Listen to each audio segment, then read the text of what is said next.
સુરતના કતારગામ ખાતે Indian diamond ઇન્સ્ટિટ્યૂટનો નવો ઓપ અપાયો, રિનોવેશન કરી અને ફરી ખુલ્લું મૂકવામાં આવ્યું.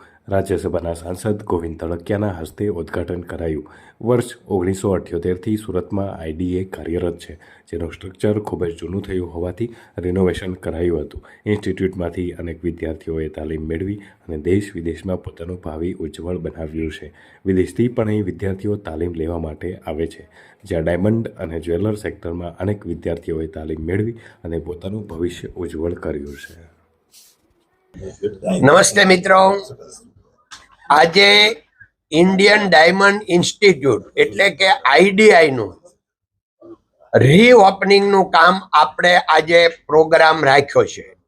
આ ઇન્ડિયન ડાયમંડ ઇન્સ્ટિટ્યૂટ 47 વર્ષ પહેલા 1978માં પાયો નખાયો.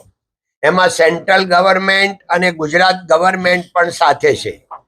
અને આ 47 વર્ષમાં હજારો સ્ટુડન્ટ અહીંથી ડાયમંડ, જ્વેલરી અને એ બધી ટ્રેનિંગ લઈ વિવિધ જાતની અને દેશ વિદેશમાં પોતાનું ભાવિ બનાવી રહ્યા છે અને બન્યું છે.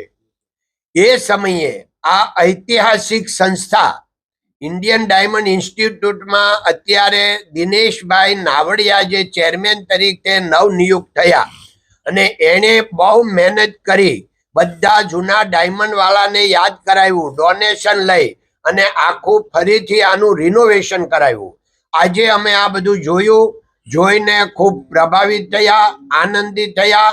અને હવે આ જ્યારે રિનોવેશન થયું છે અને નવી દુનિયા આજની સાથે ટ્રેનિંગ સેન્ટર ચાલુ થયું છે, તો હવે દેશભરમાંથી ને વિદેશથી પણ અહીંયા સ્ટુડન્ટ આવે છે અને એનું ભાવિ બનાવશે અને બની રહ્યું છે. એ બદલ ખૂબ બધાને અભિનંદન, ધન્યવાદ.